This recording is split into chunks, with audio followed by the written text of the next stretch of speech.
I'm going to talk a little bit from a small business person's perspective on sort of our approach to prioritizing the good karma that comes with focusing on collaboration instead of sort of the negative energy that comes with focusing on competition. And I think so many folks in this room that might be in small business recognize that when you're a small business person, you're inevitably a David in an industry up against conglomerates that are giants, and you can't spend your energy focusing on competing with them because you'll never win. You need to find your niche and a way around them, and hopefully other folks that embrace what you're doing to help you find your way around them. So it'll be, instead of sort of naive of a small business person in an industry dominated by giants, instead of rose-colored glasses, I'll be looking through the lens of a golden beer that you got in front of you. The more you drink it, the more interesting this talk will be.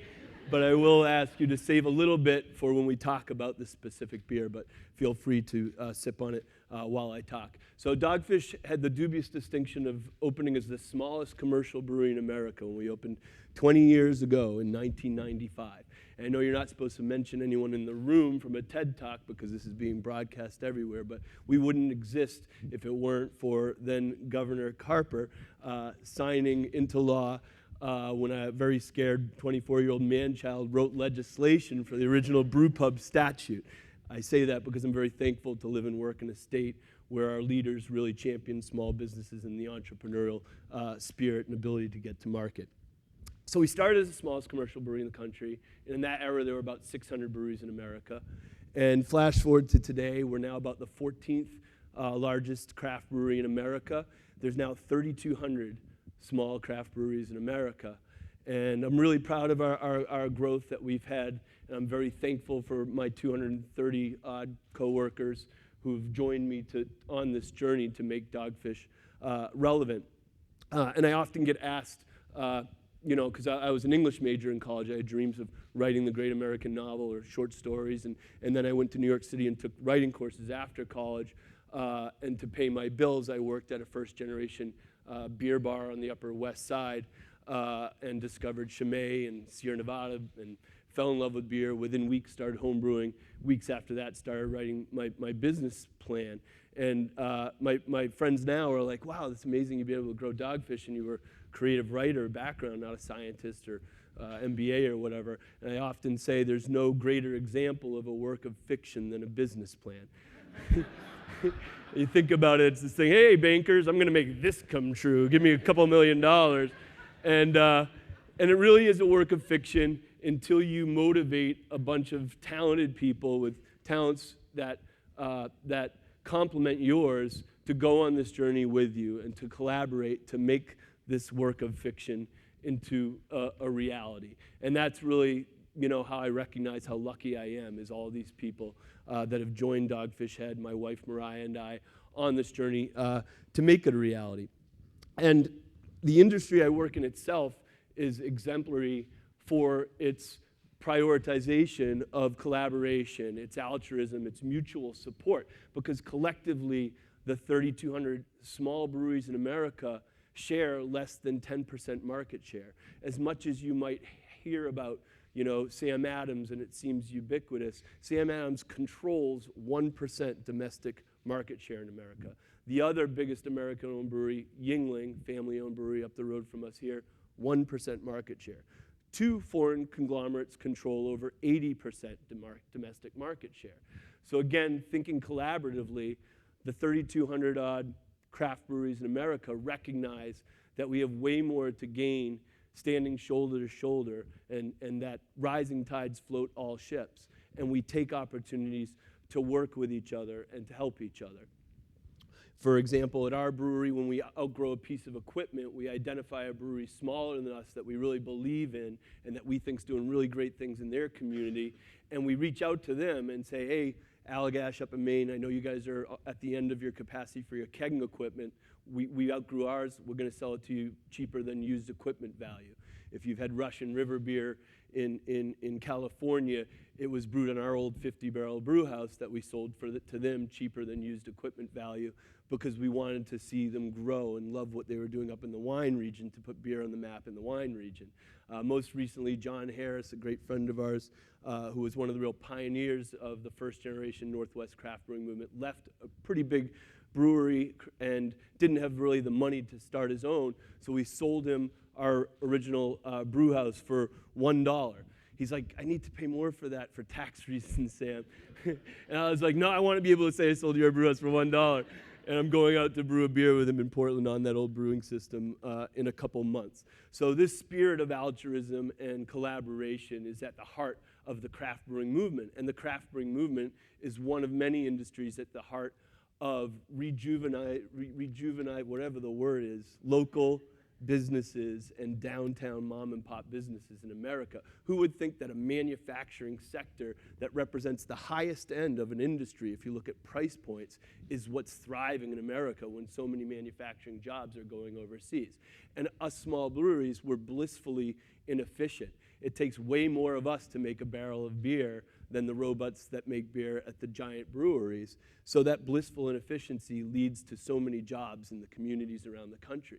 And now with 3,200 craft breweries in America and 1.5 new commercial breweries opening every day, every American can say we live within 10 miles of a local brewery.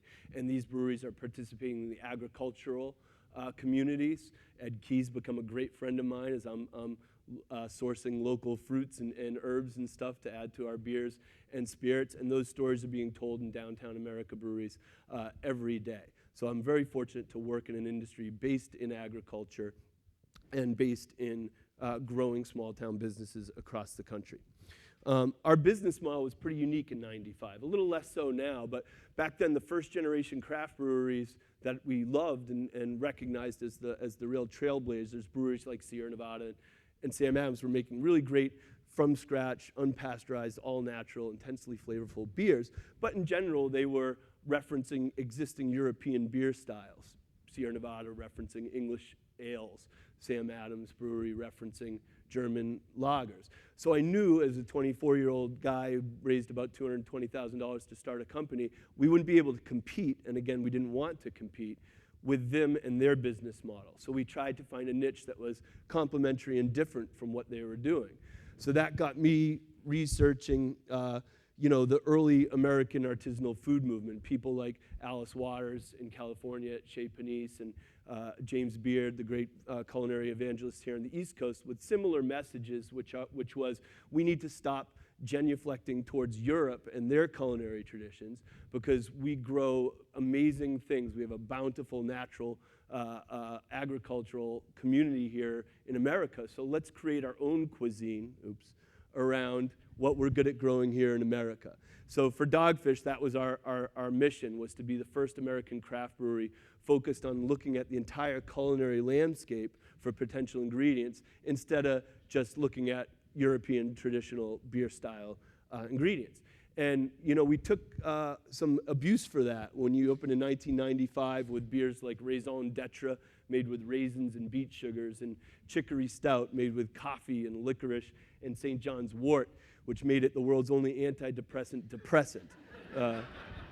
Canceled itself out. You couldn't feel anything after drinking it. But I would go to beer festivals in the late 90s, and some hardcore beer enthusiasts and other brewers would come up and say, Sam, what'd you put in your beer today? You got raisins in there? That's really disrespectful to the tradition of brewing, And they would get mad at me about it. So that got me researching what this traditional people were talking about meant.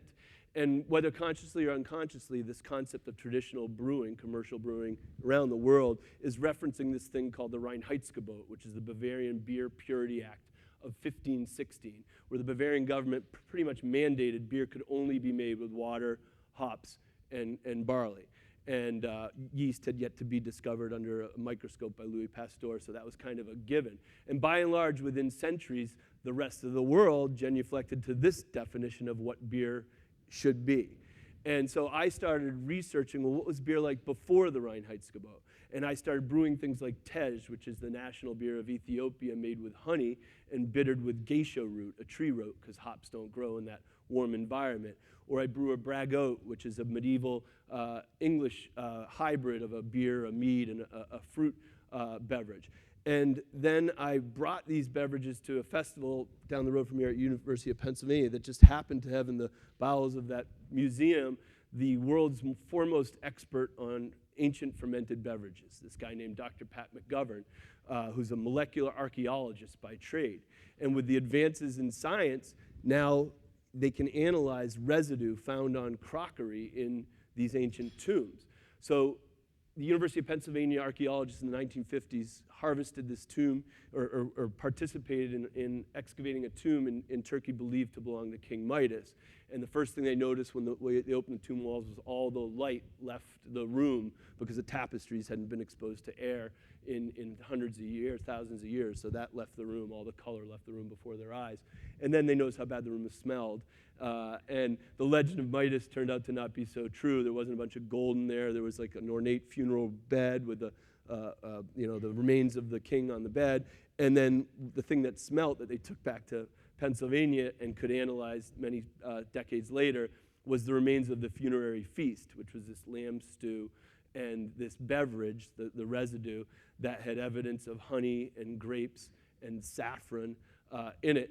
And so they came to us because we were brewing these experimental historic beers to prove that culinary ingredients should go into beer as they used to. And we recreated this Midas Touch beer, and it's become our most award-winning beer at our company. And then soon on the heels of that, we did the beer that you have in front of you. I hope there's some left and have a sip. I need one right now. Which is called Chateau Jiahu, and Jiahu is the name of an area in China. What you're drinking right now is of historic importance. It's the oldest known fermented beverage in the history of mankind. So wine can, whatever. Because before the discovery of this tomb, wine had the oldest known finding. But this Jiahu dig site in China was really significant because it's from 7,000 BC, so it's 9,000 years old, and it moved back the history of beer, which before that was in Iran from 2,000 years younger. So the Near East had the record for oldest beer, and now with this discovery it was the Far East. But tremendously more interesting was that also in this tomb was not only the oldest known fermented beverage made from hawthorn fruit, which is kind of like pomegranate, I think, sake yeast, sake rice, honey. But the tomb also had the oldest playable musical instruments, which were these hollowed out bird bones that actually were calibrated on modern musical notes, 9,000 years old. So they're having a hootenanny the night of this festival, playing music, collaborating with each other, and drinking an ancient beverage. Most significantly, this era of 9,000 years ago coincides with the moment when human beings shifted from hunting and gathering individual, whatever that word is, nomads, competing with each other for their next meal, to settling down in villages to raise crops, to domesticate animals. And there's no proof that this was done for bread instead of beer. The era coincides with each other. I was lucky enough to brew in Egypt a few years ago and got to go in the Tomb of Tay outside of Cairo, where it's the earliest, human artistic depiction of my craft, a brewer's craft. And one glyph, one symbol, represents both beer and bread in their language. So beer is responsible for civilization as we know it. That's my story, and I'm sticking to it. That's an example of a backwards-looking collaboration that we've been really proud to do that celebrates, how interwoven the history of beer is with the history of civilization and with prioritizing nature. So many of the places I've got to brew ancient beers, Peru, Mexico, Egypt, that we think we created that moment where we dump a little beer out for our homies and our lost ancestors. Almost every culture has that, moment where before you drink or sometime during their rituals of the night, they're dumping a little bit back into the earth, the source that gave them their sustenance. In the case of breweries like ours, the source that gives us our livelihood. So it's pretty neat to think as modern brewers, we're part of that tradition. And part of that tradition is about conserving the natural things that we make our livelihood with. So in the case of our brewery, it took us numerous years to get to profitability because we were brewing beers that pretty much nobody wanted in the 90s. And then soon after, things like Midas Touch happened, and People Magazine did a thing on it, the Today Show did a thing on it. We started to get recognition for brewing outside of these stylistic guidelines and grow a cult following nationally and soon internationally as well. And the first thing we did once we hit profitability was try to find leaders to come to our company who had hats that fit them well at our company. As starting up entrepreneurs, you wear a lot of hats and not all of them fit you well. So the first thing you gotta do is find people who the hats fit better on for the parts of the job you suck at. So that was the first thing we did, motivated a bunch of talented people to join us on our journey. But the second thing we did was start up Beer and Benevolence, which is the nonprofit part of our company. And we've been very thoughtful since day one. My wife Mariah and Mark run that program for us. We've been very thoughtful on where our money should go. Certainly if it's a small donation like the beers you're having tonight, we will entertain any worthy cause. But in terms of putting thousands or hundreds of thousands of dollars towards specific causes, we're pretty discerning, and they have to match the mission of our company. So one of them is Habitat for Humanity, where because we're a brewery with 200 people and we have an engineering department and maintenance department, we have an awesome set of tools. So we can shut down our locations for a day and coordinate builds on our own facility site, where in one day we can bang out 2 houses for underprivileged people in Sussex County to have their own house. And not only that, it's not pure altruism, because we'll team up someone from the maintenance department who's awesome with a power tool with someone like me who's pretty good with a computer but not a power tool, with one of our waitresses, one of our forklift drivers. And we build teams from different departments of people that don't usually get to interact with each other, and we collaborate with each other to give back to the community, but we also learn more about each other and about our company by taking moments like that. But far and away, the largest nonprofit partner that we do have is the Delaware chapter of the Nature Conservancy. I'm very proud of my wife Mariah, who runs Dogfish alongside of me, and her work with that organization. But talk about an overlap of missions. You know, everything that our company makes, from food to spirits to beer, pretty much wouldn't exist if there wasn't a sustained effort to conserve our natural resources. So it's a no-brainer in terms of mission alignment for Dogfish Head and the Nature Conservancy.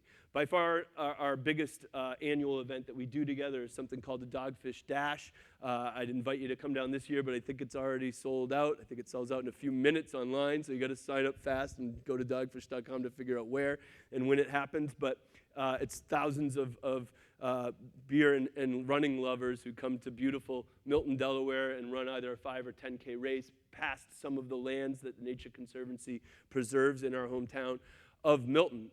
But last year, we were opening an inn right on the harbor in Lewis, the town that I live in, which is equidistant between our production brewery in Milton and our restaurant distillery brewery in downtown Rehoboth. And you can paddleboard or bike in pretty much equal time to either location. So we bought this inn without knowing anything about how to run a hotel.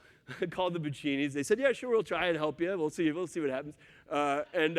And we get into business, and I think, well, maybe the best thing we can do is show the other cities around us how close we are to them, because a lot of the northern cities that brag about how cool their beach towns are, the Hamptons and Cape Cod, haven't seen how great coastal Delaware is, and the fact that we have these amazing shoulder seasons where you can hang out on a beach in June or September, and you can't do that in Nantucket.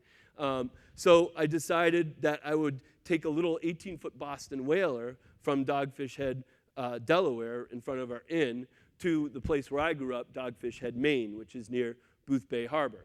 And I convinced or cajoled my 15-year-old son to join me on this journey. Again, not all altruism. He had nowhere to go and had to talk to me for eight days, which anyone with teenagers knows an interesting dynamic. So he prepped and learned how to run the GPS and the stereo, which is what he was most excited about. And I focused on driving up the East Coast. But how we planned that trip, which we called a movable feast, was to say, if we're going to do this and show how close we are to these cities, let's do it with our number one partner in our number one mission that we care most about, in preserving and conserving natural lands where our ingredients grow and where people visit us at the beach. So we coordinated with the local chapters of the Nature Conservancy in 5 states, and we took this little boat and did a beer dinner in Atlantic City. We did them in then Manhattan, and then we took the little boat to Block Island, Rhode Island, Boston, Mass., and Portland, Maine, and did these series of dinners and got to hear about the different but similar challenges of each of the local chapters of the Nature Conservancy, and got to really understand the sort of micro-environmental issues that were nuanced and a little bit different for each of those regions.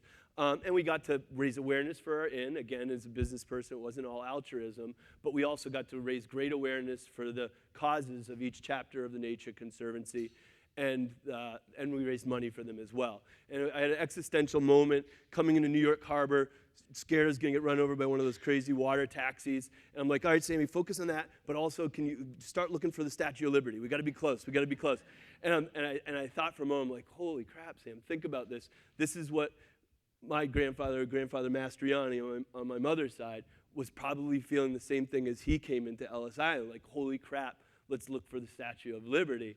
And I was like talking to my son while I'm doing this about, this is the American dream, and this is amazing, and we're sustaining the American dream for future generations by doing our job to preserve.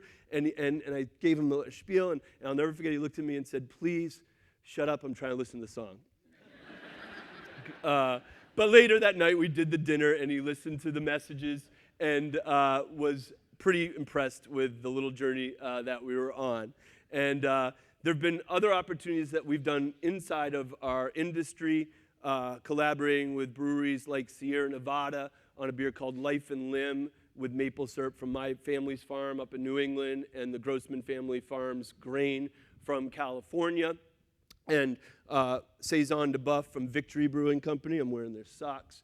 Right down the road in downtown Pennsylvania in Stone, where we brew beer with local herbs, parsley, sage, rosemary, and thyme, because we're music geeks. And we grow them with herbs that are from our communities. So it's a local terroir that we're celebrating while we're brewing this beer in 3 different states.